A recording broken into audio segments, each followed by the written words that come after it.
Hello, BC. It's July 6th, Monday, and I just want to yak at you just a little bit. Tomorrow is my 60th birthday, and I don't know if I'll be making a video tomorrow or not, so I'll just mention it today. Turning 60 for me is significant. Both of my parents had passed away before they. I think my dad was 55, and maybe my mom was too. And so I would imagine, like some of you folks who may have had a similar experience where you outlive your parents, that it kind of, it weighs on your consciousness in tricky little ways sometimes, you know what I mean?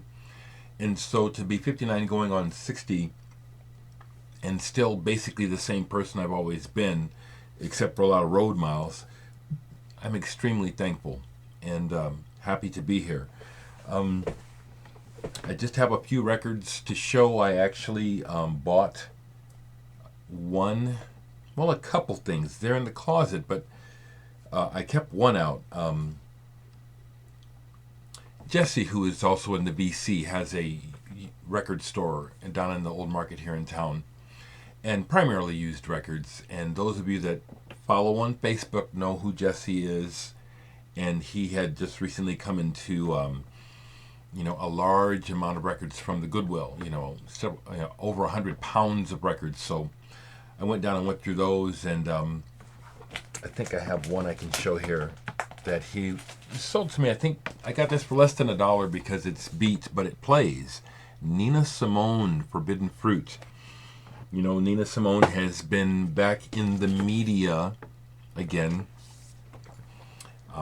Funny how the media always plays everything for money. It's like civil rights issues are back up on the surface, and rather than anything really being done about it, it's being played for profit like everything else, which has a lot to do with why I'm continually talking about this, because it's just sad. It's a sad state of life right now that we're in.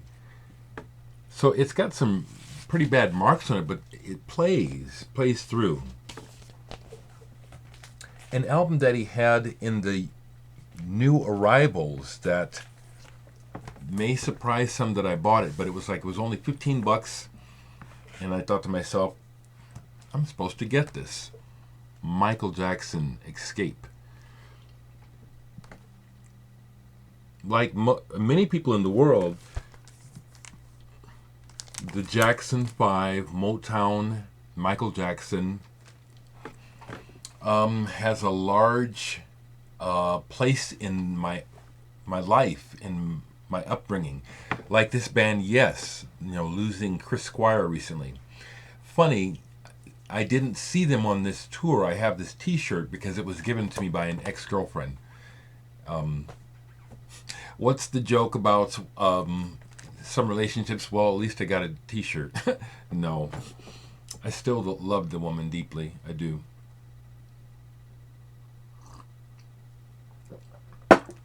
My first listen of this, after I got it home, was, I said, okay, like, don't jump to conclusions, because my first listen was like, this is Michael Jackson, all those millions and millions of dollars that he's made and are being sucked off of his corpse, and this album sounds like this. That's my first impression, okay?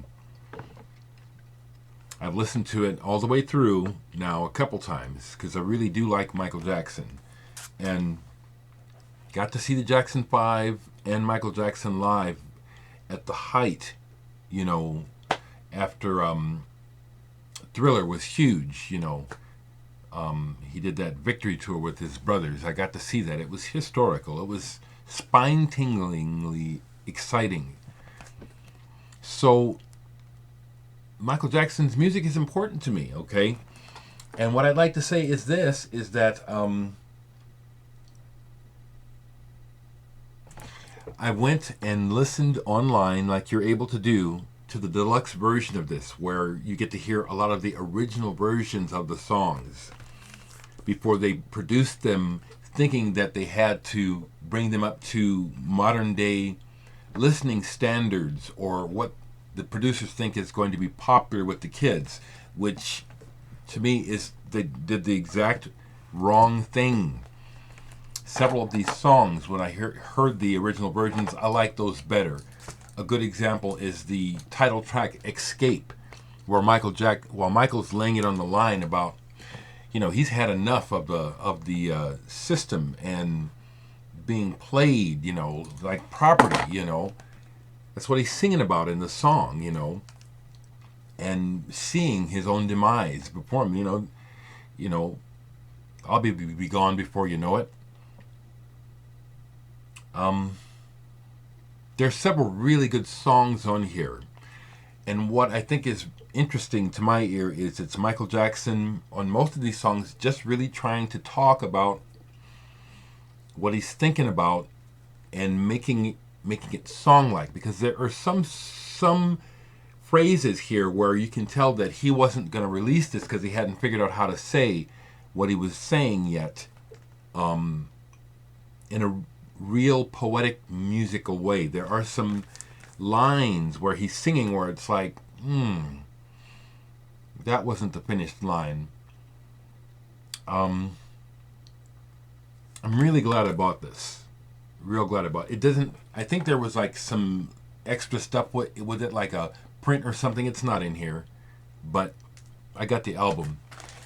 I think that the producers, but again, I'm older, but I think the producers blew it by trying to give it the, we got to have the 808s and all this, so that, because they have the notes in there, and it's like, and Michael, saying, well, it's got to be funky, Many of the original rhythm tracks are more funky than what they decided to put on, thinking that it was going to be more popular or more in tune with the times.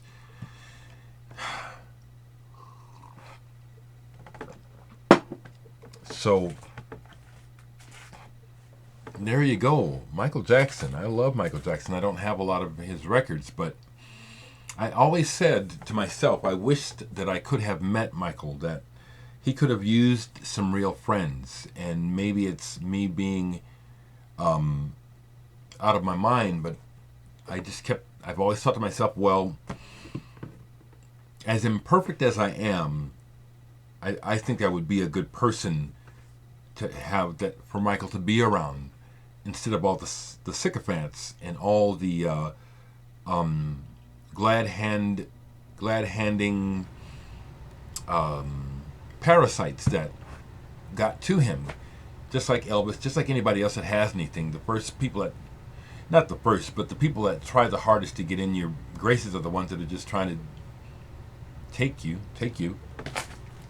Other records sitting out, because that's the main thing I bought. I got some Temptations. Well, there's one more record here. I got some Temptations records for me, I think less than $1 because they're really beat, but I just wanted them. I used to have them. This is out because I was playing it. Ultravox, Rage in Eden, 1981. Midge Uri's Ultravox. Love this album. It sounds great loud. Connie Plank, the German, produced this. Let me make sure. I think, yeah, because the way it sounds. Turn this baby up. Rage in Eden by Ultravox. Love this album. Another album I got from Jesse for $1 out of that haul was this, Borelli Lagreen, Inferno. It was one of the few albums that actually looked interesting to me. They're all defaced, like this was the person's name, and there had been little stickers on here like the person was a DJ. But this, I was looking for something with good music. What I mean by that. And this was it. And this is cool. Pierre Moralin of Gong, rest in peace, plays drums on the first track on this album, which is, for my taste, the best album. Now look, the DJ has every track marked for play except the first one, which is exactly it. This is descriptive of my life in music. The most interesting music is the music that they won't challenge the audience with. They just want to make money. this is a good album, and all those other tracks are good, but they go through a range of styles that can fit formats. Whereas the first one is dynamic, interesting, kind of daring, and there's even a percussion section where they feature Pierre Morelin because he's so badass. So this was the pick of the litter out of all those records for me, musically, Borelli Lagreen. And if I remember correctly, Borelli was, I think, kind of a child prodigy, or he came onto the scene as a youngster playing. I mean, he was playing really good at a young age, if I remember correctly. This is my first album by him in my collection. Some other stuff that's sitting out because I put a lot of records away. This is up to play. I haven't got to it yet, but Abecedarians. Pre-shoegaze, like Four Against. Abecedarians. Excellent. I'm looking forward to playing it. Played this, something that I believe was given to me by Chris Cole, John Coltrane 68, Low Flying Aircraft. A neat fusion album made by some Americans with the British free jazz pianist Keith Tippett. And this is really good. A lot of Mahavishnu inspiration on this. Really good. Real good. Some of the ideas, the band is playing beyond its ability, but that's good. They have great ideas. What else is sitting out?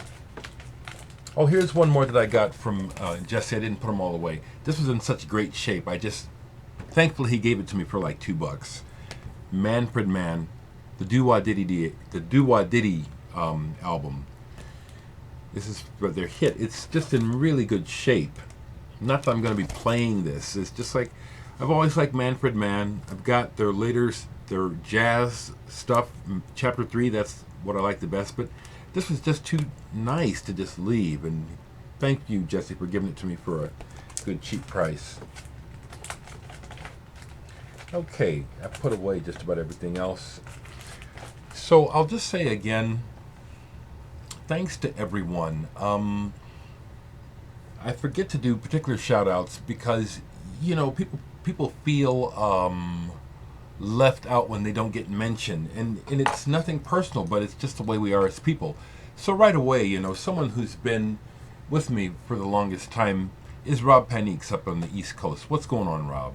You know. Someone else I want to shout out to is my lung puppy, Ron Anderson, the musician Ron. I was looking through my files. I thought so. I have Ron Ruins on my computer. I downloaded it, or someone had it on a blog. But I thought I had some music with you on it already in my collection, and it turns out that I do.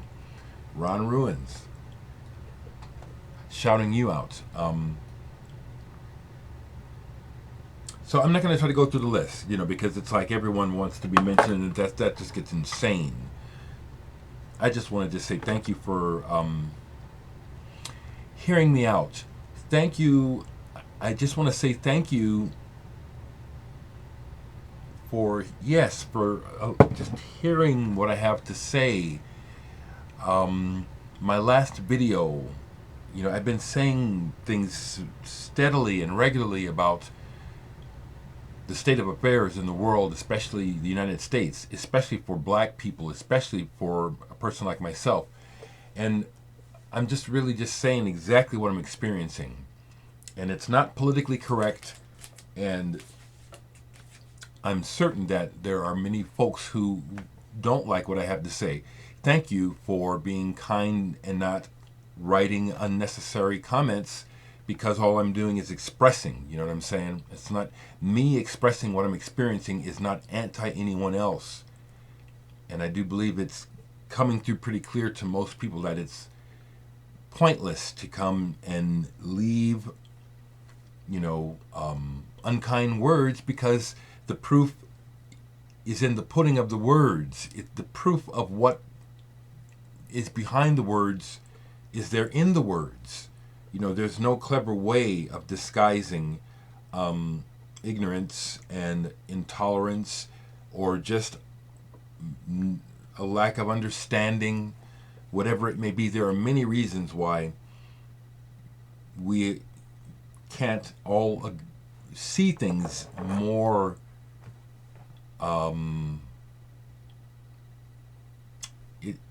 there are a lot of reasons why we don't all see things the same. And yet again, thankfully, intelligent people struggle to deal with those differences in ways where we don't kill each other, because that is the knee-jerk, low-level response that man gives. We have levels that we can rise to. We just have to kind of stop and think and process, and work it out,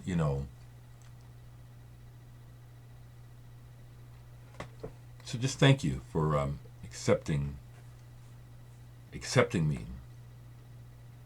I dare say that even though I am just speaking I'm speaking for me, that somehow these words have a resonance and a purpose for some other people as well. Last thing I'll say as I approach my 60th birthday tomorrow is, as much as I talk about the system being unfair to the black man, which it has been, the thing that's real clear to me is that ultimately it's not actually about race. It's about it's about power. And just like what's going on in Greece, people will, I say, eventually, and unfortunately, many Americans are going to find out when they start treating white people more like they treat black people, because it's coming. It's already happening to poor people. It is about class. But as the shit starts to really, really fall further and further apart, as it's falling apart now, it's already apart, but the facade of things being intact goes on, since we can still spend American money. But when